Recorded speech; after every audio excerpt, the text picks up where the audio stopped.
CLP ఛాంబర్లో all party meet జరిగింది. MIM TRS మినహా అన్ని పార్టీల నేతలు వచ్చారు. PCC chief Uttam Kumar Reddy, Jana Reddy, Shabbir Ali, Errabelli Dayakar Rao, K Laxman ఇతర నేతలంతా సమావేశంలో పాల్గొన్నారు.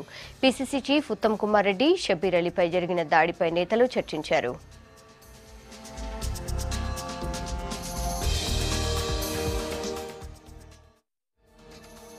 ఈ ఎన్నికలు వార్డు మొదలుకొని రిజర్వేషన్ మొదలుకొని అవకతవకలు జరగడంతో పాటు ఎన్నికలు జరిగే వరకు జరిగినటువంటి అవకతవకలు ప్రతి చోట అడుగడుగున ఎలక్షన్ నిబంధనలను ఉల్లంఘిస్తూ జరిగినటువంటి విషయం చాలా విచారం.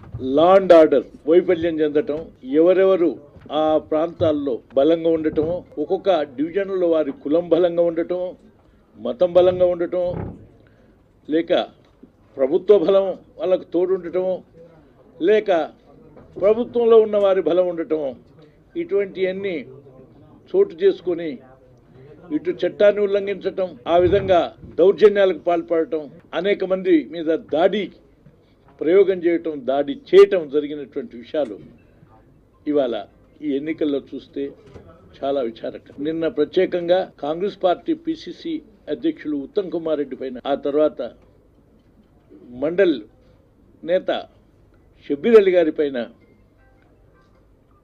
దాడి చేయడానికి పూనుకున్నటువంటి పరిస్థితి చాలా ఘోరమైనటువంటిదే కాదు, పూర్తిగా చట్ట ఉల్లంఘనకు, ప్రభుత్వ వైఫల్యానికి పరాకాష్ట అని చెప్పి నేను తెలియజేస్తున్నాను. ఈ విధంగా విచ్చలవిడిగా మొత్తం ఎంఐఎం నాయకత్వంలో కర్రలు, రాళ్లతో కారు అద్దాలను ధ్వంసం చేసి ఆ తర్వాత నిలువరించి నాయకుల్ని ఆ ప్రాంతం ఎందుకు వచ్చినారని చెప్పి ప్రశ్నిస్తూ, దూషిస్తూ జరిపినటువంటి సంఘటన చాలా తీవ్రమైంది, హేయమైంది. ఇది మేమంతా తీవ్రంగా ఖండిస్తున్నాం.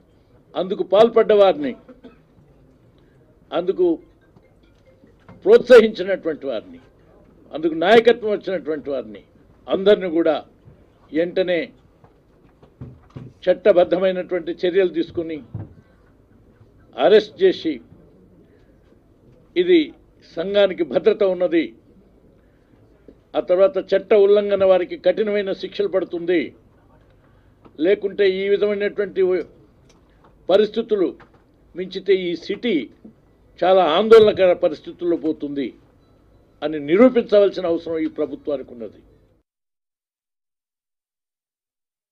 మొదటి నుంచి కూడా హైదరాబాద్ ఎన్నికల నిర్వహణలో ప్రభుత్వము ఏ పరంగా రాజకీయ జోక్యం చేసుకొని ఆ ఎన్నికలను తమకు అనుకూలంగా మార్చుకోవడానికి పనినటువంటి కుట్రలు, కుతంత్రాలు, వారు అడ్డదారిన ఎన్నికల్లో ఏదో రకంగా గెలవాలని చేసినటువంటి ప్రయత్నాలు మొదటి నుంచి కూడా ఓటర్ల తొలగింపు నుంచి మొదలు పెడితే డివిజన్ల యొక్క కుదింపు, కుదించినటువంటి డివిజన్లు తమకు అనుకూలంగా మార్చుకున్న విధానాన్ని, బీసీ గణాంక వివరాల్లో అక్రమాలు, తప్పుల తడకలు, రిజర్వేషన్ల యొక్క ఎస్సీ ఎస్టీ సీట్ల సంఖ్యను కుదించిన వైనాన్ని, ఆ రిజర్వేషన్లు కూడా ఆ ప్రభుత్వంలో ఉన్నటువంటి అధికార పార్టీకి కనుసన్నలోనే వానికి అనుగుణంగా మార్చుకునే వైనాన్ని, మజ్లిస్ పార్టీ కేంద్ర కార్యాలయం దారుసలాంలో ప్రణాళికలు రూపొందిస్తే తెలంగాణ రాష్ట్ర భవన్లో అమలు పరిచినటువంటి విధానాన్ని మొదటి నుంచి కూడా మేము తప్పుపడుతూ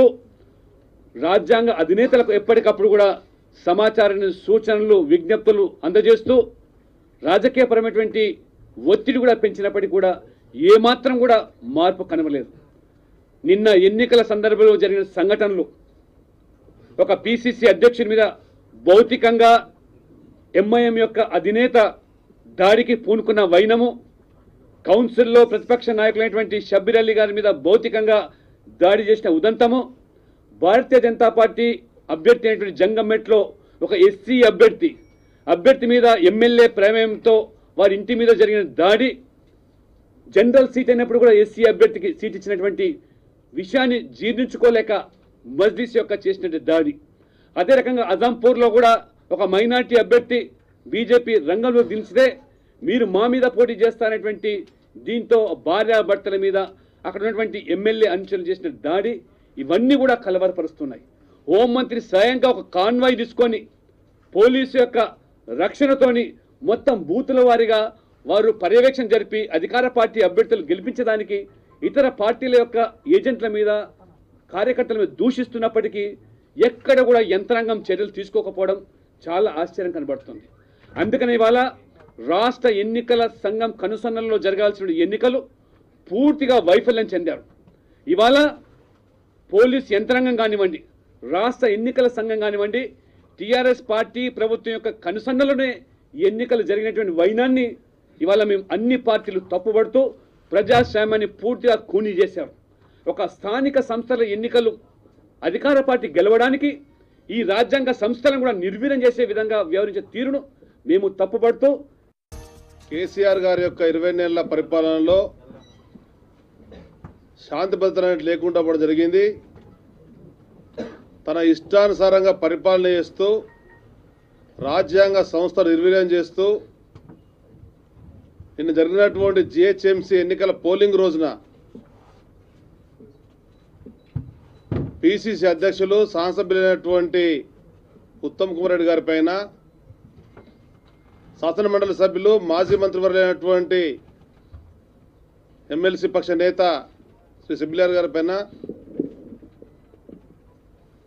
ఇతర పార్టీ సంబంధించినటువంటి కార్పొరేట్ అభ్యర్థుల పైన ఇటు టీఆర్ఎస్ పార్టీ హైదరాబాద్, రంగారెడ్డి జిల్లాలో దాడులు చేయడం, ధ్వంసం చేయడం, గాయపరచడం, పాత బస్తీల్లో కేసీఆర్ గారు బహిరంగంగా చెప్పినటువంటి తన మిత్రపక్షం అని చెప్పిన ఎంఐఎం వాళ్ళు దాడికి పూనుకోవడం అనేది ఇది చాలా దుర్మార్గమైన చర్యగా తెలుగుదేశం పార్టీ భావిస్తుంది.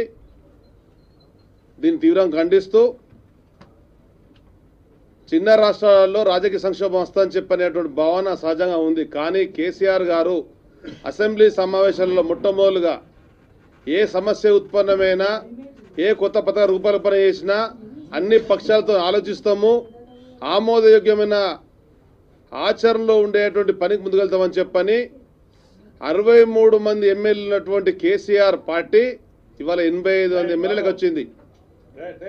అంటే టీఆర్ఎస్ పార్టీ ఎమ్మెల్యేలను కొనుక్కోవడం, కాంగ్రెస్ పార్టీ ఎమ్మెల్యేలను కొనుక్కోవడం, ఎమ్మెల్సీలను కొనుక్కోవడం, అంటే ఈ విధంగా కొనుగోలు చేసి ఈ దేశంలోనే ఒక కొనుగోలులో ముఖ్యమంత్రి కేసీఆర్ స్పష్టంగా కనబడుతున్నాడు. సంతల్లో పశువుల ప్రజాప్రతినిధులు కొనేటువంటి పరిస్థితి తెలంగాణ రాష్ట్రం వచ్చింది కనుక ఇంత పెద్ద ఎత్తున ధన ప్రవాహం ఎక్కడికి వస్తున్న విషయం కూడా అది బయటకు రావాలా. జరిగినటువంటి జిహెచ్ఎంసీ ఎన్నికలలో పెద్ద ఎత్తున అధికార పక్షం ధనాన్ని ఏరులే పారించినటువంటి పరిస్థితి కనుక ఇవన్నిటిని కూడా మేము ఈరోజు ఎన్నికల కమిషన్కు తెలియపరిచి శాంతి భద్రత విభాగం వచ్చింది.